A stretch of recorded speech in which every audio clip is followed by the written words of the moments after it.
রাধে রাধে, নিতাই গৌর প্রেমানন্দে, হরি বল হরি বল। তো আমাদের এই আদরের কানাইলালা চ্যানেলে আপনাদের সবাইকে স্বাগত জানাচ্ছি। আশা করি আপনারা সকলে ভালো আছেন, সুস্থ আছেন। দামোদর ব্রত তো শেষ হতে চললো, আর মাত্র কয়েকটা দিন বাকি আছে। তো এই দামোদর ব্রত তিনভাবে করা যায়, আমরা বলেছিলাম এর আগে অনেক ভিডিওতে দিয়েছি। তো এই দামোদর ব্রত শেষ হতে চলেছে। সবার মনে প্রশ্ন হচ্ছে, শুরু তো করেছি এবং শেষ করব কিভাবে, দামোদর ব্রত সমাপ্ত করব কিভাবে।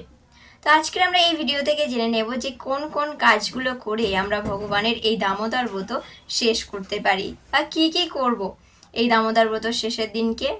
তো তিনভাবে করা যায়। যারা শুধু কার্তিক মাস করছেন, আর যারা শুধু একাদশী থেকে অর্থাৎ পাপাঙ্কুশ একাদশী থেকে উত্থান একাদশী পর্যন্ত করছেন, আবার যারা কোজাগরী লক্ষ্মী পূর্ণিমা থেকে এই রাস পূর্ণিমা পর্যন্ত করবেন, সেই দিনকে আপনারা কিভাবে সমাপ্ত করবেন। এই দিনকে তো অবশ্যই তো আমরা ব্রত করে রয়েছি, যেমন আমরা এই উত্থান একাদশী পর্যন্ত এই ব্রত সমাপ্ত করব, বা এই দিনকে আমরা সমাপ্ত করব। একাদশী থেকে শুরু করেছি, একাদশীর দিনকে আমাদের শেষ হবে। যদিও ভগবানের সেবার কখনো শেষ নেই, ভগবানের জন্য যে যে সেবাগুলো আমরা করেছি বা এই মাহাত্ম্য থেকে আমরা জেনেছি, এই কার্তিক দামোদর ব্রতের মাহাত্ম্য থেকে জেনেছি, সেই সমস্ত সেবাগুলো আমরা সব সময় করতে থাকবো, মানে পুরো বছর ধরেই করতে থাকবো। স্পেসিক্যালি এই মাসে যে যে করেছিলাম দীপদান, কেউ চাইলে প্রতিদিনই আপনি বাড়িতে দামোদর ব্রত শেষ হয়ে যাওয়ার পরেও আপনি প্রতিদিনই ঘিত প্রদীপ দ্বারা ভগবানের আরতি করতে পারেন। তো যেহেতু ঘিত প্রদীপ দ্বারা সবসময় সমস্যা হয়ে যায় যে যে সবসময় ঘি নিয়ে আসা, তো সেই জন্য আপনারা চাইলে ভগবানকে দিতে পারেন সবসময় তুলসী কাঠের প্রদীপ নিয়েই ভগবানকে আরতি করতে পারেন, বা ঘিত প্রদীপ দিতে পারেন, মাটির প্রদীপ দিতে পারেন, দিয়ে আরতি করতে পারেন।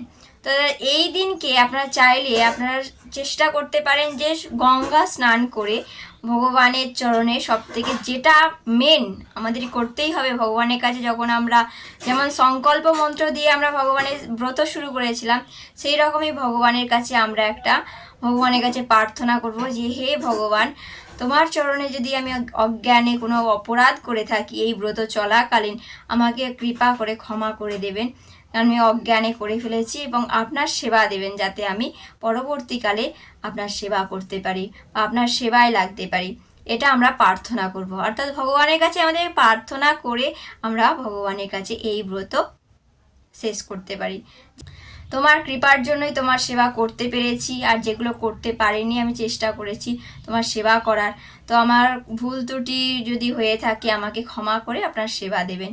যদি এই প্রার্থনা যদি আমরা করে থাকি ভগবানের কাছে, অবশ্যই ভগবান আমাদেরকে এই আমাদের প্রার্থনা শুনে আমাদেরকে সেবা দেবেন।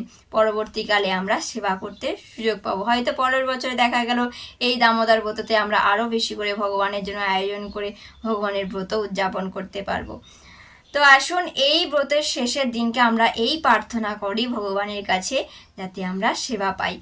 আর যে যে কাজগুলো করব সেই দিনকে তো আমরা প্রতিদিনই ব্রত চলাকালীন অধিক হরিনাম জপ করেছি, নাম সংকীর্তন, নগর কীর্তন, পাঠ কীর্তন, সাধু সঙ্গ, প্রদীপ দান, সমস্ত কিছু করেছি। রাধে নিতাই গৌর প্রেমানন্দে, হরি বল।